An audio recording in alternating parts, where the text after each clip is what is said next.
अध्याय 4 दिव्य ज्ञान। भगवान श्री कृष्ण ने कहा, मैंने इस अमर योग विद्या का उपदेश सूर्यदेव विवस्वान को दिया और विवस्वान ने मनुष्यों के पिता मनु को उपदेश दिया और मनु ने इसका उपदेश इक्ष्वाकु को दिया। आज मेरे द्वारा वही यह प्राचीन योग यानी परमेश्वर के साथ अपने संबंध का विज्ञान तुमसे कहा जा रहा है, क्योंकि तुम मेरे भक्त तथा मित्र हो। अतः तुम इस विज्ञान के दिव्य रहस्य को समझ सकते हो।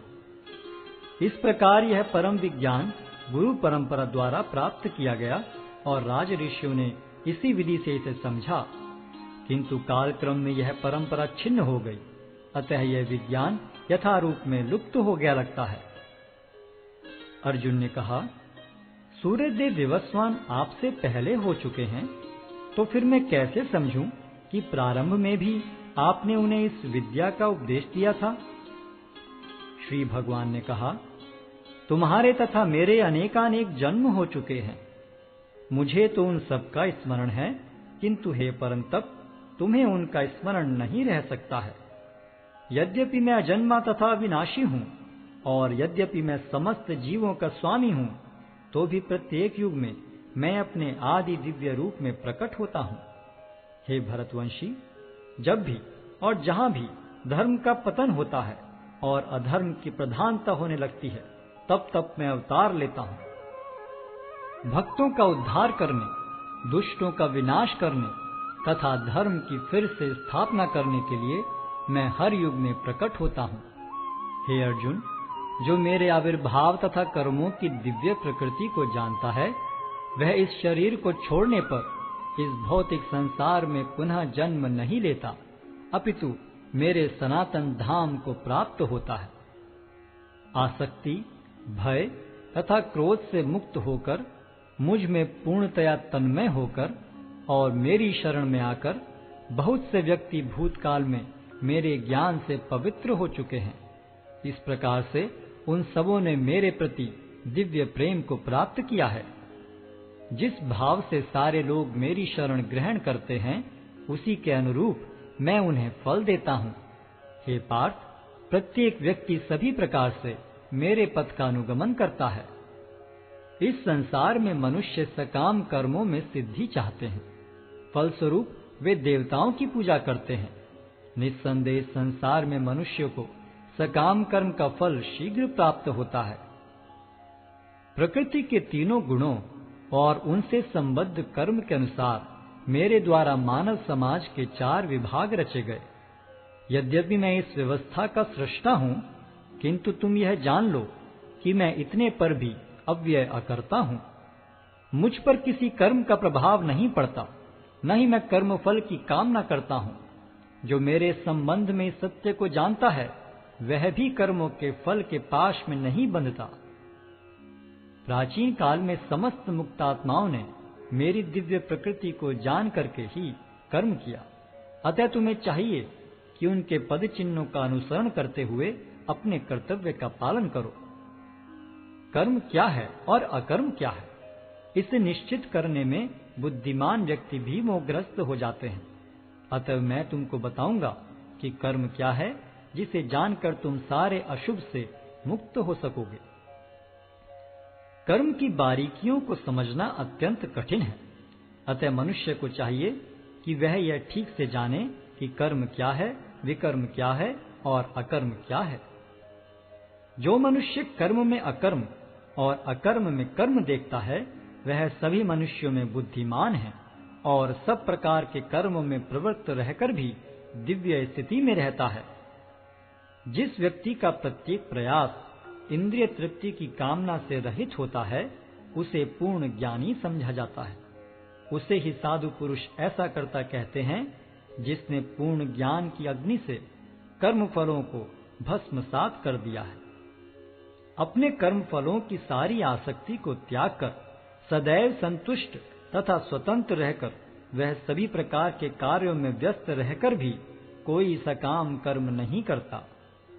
ऐसा ज्ञानी पुरुष पूर्ण रूप से संयमित मन तथा बुद्धि से कार्य करता है, अपनी संपत्ति के सारे स्वामित्व को त्याग देता है और केवल शरीर निर्वाह के लिए कर्म करता है। इस तरह कार्य करता हुआ वह पाप रूपी फलों से प्रभावित नहीं होता है।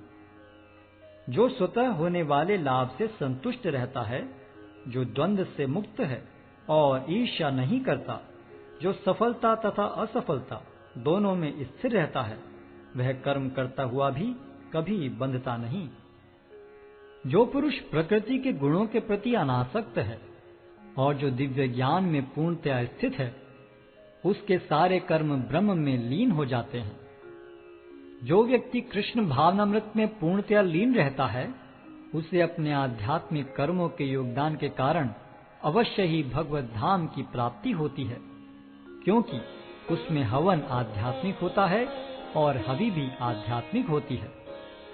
कुछ योगी विभिन्न प्रकार के यज्ञों द्वारा देवताओं की भली भांति पूजा करते हैं और कुछ परब्रह्म रूपी अग्नि में आहुति डालते हैं।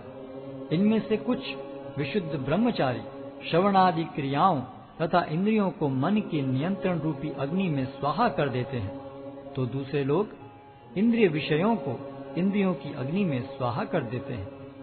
दूसरे, जो मन तथा इंद्रियों को वश में करके आत्म साक्षात्कार करना चाहते हैं, संपूर्ण इंद्रियों तथा प्राण वायु के कार्यों को संयमित मन रूपी अग्नि में आहुति कर देते हैं।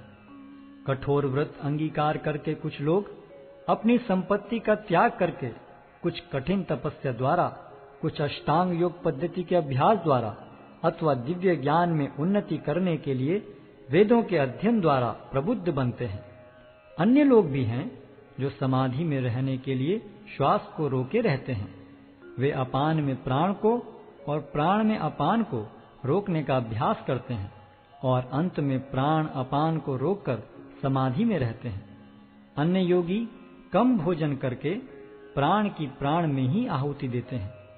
ये सभी यज्ञ करने वाले यज्ञों का अर्थ जानने के कारण पाप कर्मों से मुक्त हो जाते हैं और यज्ञों के फल रूपी अमृत को चखकर परम दिव्य आकाश की ओर बढ़ते जाते हैं।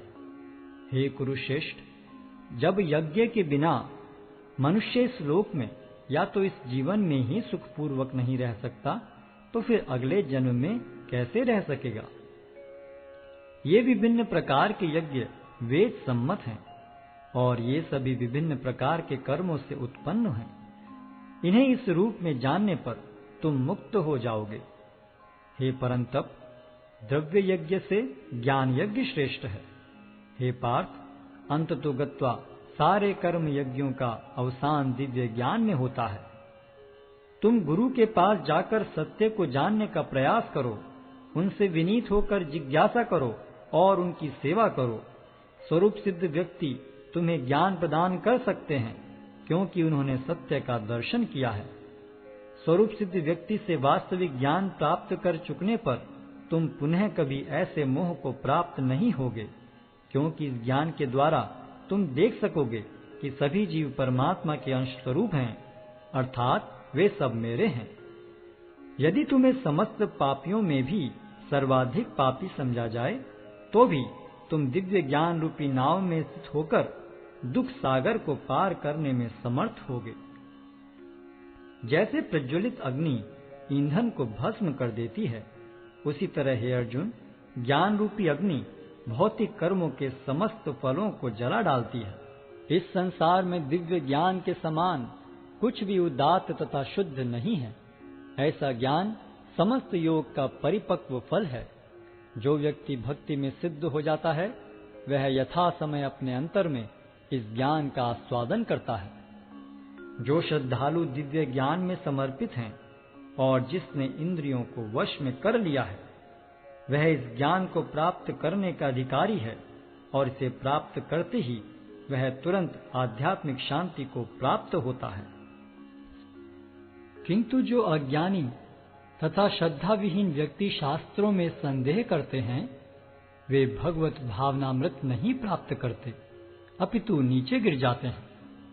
संशयात्मा के लिए न तो इस लोक में न ही परलोक में कोई सुख है।